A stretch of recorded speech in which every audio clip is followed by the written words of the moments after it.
Hello. I don't know if you guys know this, but Ridley has a rather large surface area. In fact, it's the largest one in the game. When I first started playing Ridley, it really felt like every new matchup I encountered was like a treasure chest, and opening the chest is finding out what new BS combo I was going to get hit by. It can be pretty difficult to find your footing when your hurt box covers 50% of the stage and certain characters, aka everyone, have ways to cover the other 50%, which isn't helped by the threat of being at triple digits after 1 or 2 neutral losses. Here I'm getting comboed by a Bayonetta, and by this point I'm almost entirely behind her, yet I still get hit by the forward air. You can tell even the Bayo player didn't expect it to connect, considering they back off to the stage instead of just killing me with the third hit. People are really just getting a bit too creative at this point. When have you ever seen a Kirby do a turnaround forward air? Like, calm down. These combos really make you feel people's years of playtime hitting you like a truck. And this feeling is especially amplified when there are just so many Bayos. Like, oh my god, I just started screenshotting when I came across one because of how ridiculous it was getting. I have one clip which summarizes the Bayo matchup really well.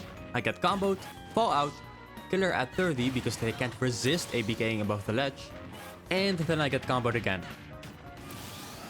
It really made me realize the audacity of certain raw players complaining that their character is big, like, oh, you have it so hard. Now imagine playing an even bigger character but without having access to gyro. Really, playing Ridley just made me hate Rob even more. It can be quite demoralizing when so many characters can just throw out so many outrageous hitboxes in so little time, and just barely getting clipped by one because of your large hurtbox means taking like 70%. Honestly, I could make a combo video on myself with the things people perform on Ridley sometimes. It can feel so suffocating, it really made me question my enjoyment of playing this character.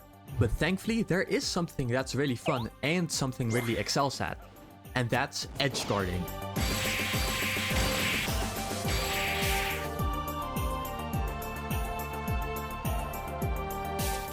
I don't think there's a character I've enjoyed going offstage with more than with Ridley. Characters with more than one double jump are naturally very geared towards edge guarding because it means that they can occupy airspace for that much longer. It also means they can go further offstage for an edge guard and still make it back. But even within that group of characters, Ridley stands out because of his insane aerials. His neutral and forward air are some of the most consistent moves at edge guarding in the game because of the time they linger and because of how big they are. Especially Nair. This move kind of does everything for Ridley, and it's by far the move I hit the most when playing this character. A move this large is naturally very versatile, and that versatility is very obvious off stage. There are so many recoveries you can cover with this move alone. Even if you've positioned your recovery well, you're probably still in Nair range. Even if just barely. These moves are the core of what makes this character a very consistent edge guarder. But if you actually want to get that sweet dopamine, you of course have to do that with a spike. I'm of course talking about up B. All super heavies, asterisk for Ridley, in this game have something to rob stocks with at early percents after getting comboed for a minute straight, often being tools that really capitalize on the fear factor of a super heavy being in the vicinity of you. For Ridley, that's his ability to be a significant threat offstage at any percent, and a lot of that threat comes from this move. I would not be talking about how fun Ridley's edge guarding is if he didn't at least have one semi-reliable spike to use for offstage opponents. Because spikes are always going to be the most satisfying type of move to land. It's why people make videos of themselves landing every spike in the game, but nobody is ever considered for longer than one Steve up tilt to make a video of them killing with every projectile.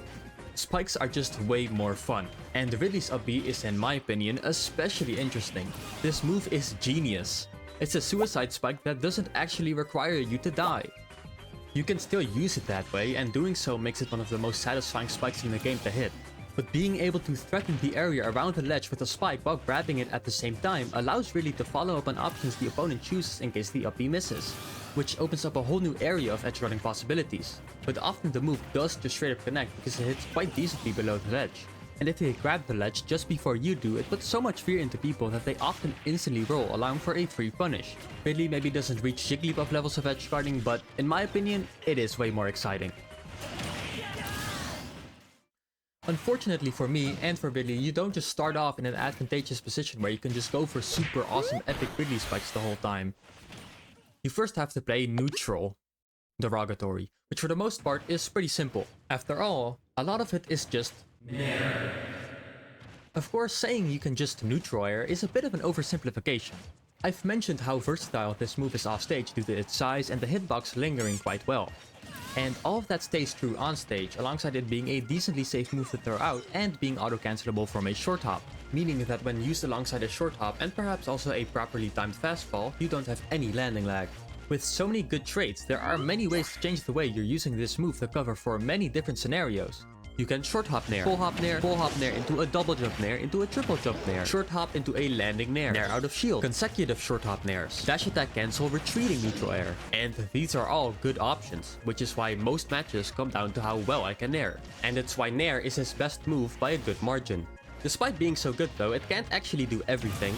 There are moments where you need some additional range, which is what forward air, forward tilt, and down tilt are for, with Ridley using his tail pretty much like a sword. Yeah, Mewtwo, this is what a real disjointed tail looks like. Fucking loser.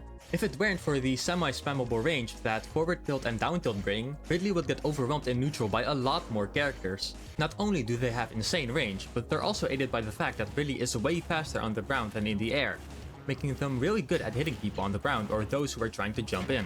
Dashback F-tilts really saves neutral in some matchups.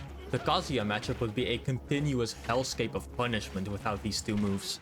But what if an opponent has neutral tools, often projectiles, which consistently outrange you and are very hard to move around due to how large Ridley's hurtbox is, thus restricting the option to make use of Ridley's decent movement speed and generous hitboxes?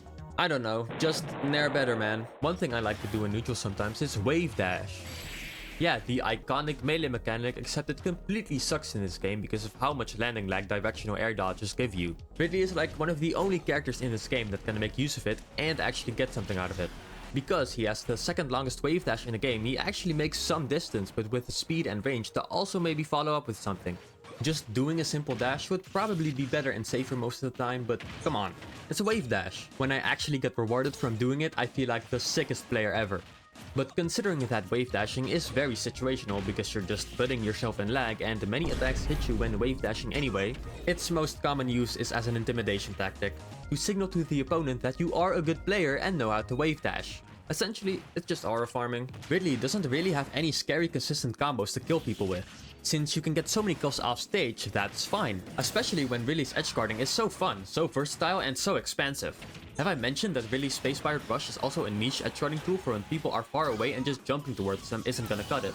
Also, it can cheese people at 0. Also, it can do this. And this. But some characters were designed with the thought process that edge guarding is actually really lame and boring, and thus were given absurd recovery options for that to not happen. Because Rob back airing Caspers in the upper blast zone for 7 seconds is apparently much more fun, edge guarding doesn't always work out. And even though Ridley has an abundance of really good moves, they don't actually synergize well enough to create consistent kill confirm opportunities other than the occasional down throw back air, which does not have an appropriate sound effect accompanying it for how early it can kill. Seriously, just compare it to other strong back air sound effects.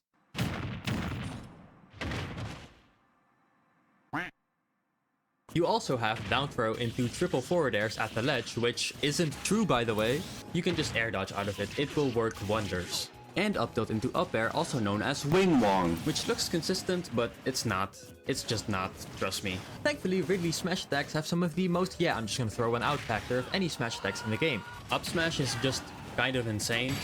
When somebody is just having a bit too much fun in the air, you can just keep throwing them out like 1, 2, 3, 4, 5, 6. I was playing optimally here. I lost this game, by the way. It's also nice when my 50th nair of the match happens to send somebody onto a platform for a free up smash follow-up. It's not a kill confirm combo, but it's so guaranteed that it might as well be one. Being able to cover an entire platform so quickly while being so strong makes up smash the star when it comes to really smash attacks. But if I actually had to pick my favorite one, it's hands down smash. If I had a nickel for every time a ultimate newcomer has a down smash where they jump up followed by them slamming into the ground, I would have 4 nickels, which is really strange, but thankfully Ridley differentiates himself by his down smash being large as fuck. It's kind of slow, it's laggy, and I'd be hesitant to even call it a good move, but look at that option coverage. In the rare moment that I hit a skewer, this is the move I, and probably a lot of Ridley players, are always gonna follow it up with, because it covers an entire platform and then some. If I'm tired of spamming near at the ledge, I down smash. If I think someone's going to land with a fast fall air dodge but I can't be bothered with the precision of where they are going to end up, I down smash. If I do an empty landing, I don't grab, I down smash. Being able to cheesily evade attacks like this with a character this large is always funny to me. And I've been complaining about Ridley's hurtbox a lot, but it isn't all bad. Sometimes the game decides to throw you a bone and says, hey man, you didn't actually get hit by that. The way Ridley's animations work, sometimes just let him luck out apparently. Or maybe it's just the game being dysfunctional and I'm coping. It also feels like some people are a little complacent at times. They see the largest character in the game and think execution doesn't matter anymore, and that's how you get situations like this to happen.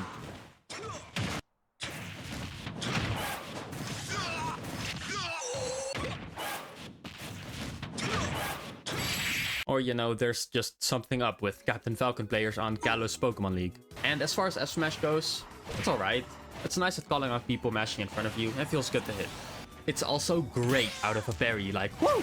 Beautiful parry, just awesome. My favorite way of using it is by making use of Ridley's already threatening offstage pressure to make people recover high and then kill them for free. Sometimes you don't even need to move. Honestly, every single one of Ridley's moves is an edgeguarding tool if you try hard enough. I think it's so neat that with all of these tools, edgeguarding can either be the most exciting part of the game, or it can look like this.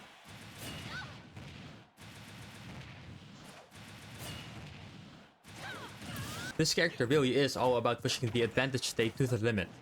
And being gifted with tools that cast such a wide net, extending advantage state is pretty much natural for Ridley.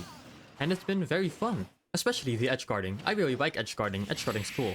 His advantage state is so enjoyable to play, it's pretty much what makes the character for me. So to end the video, I really want to show a clip that at its core brings back what playing Ridley really is like.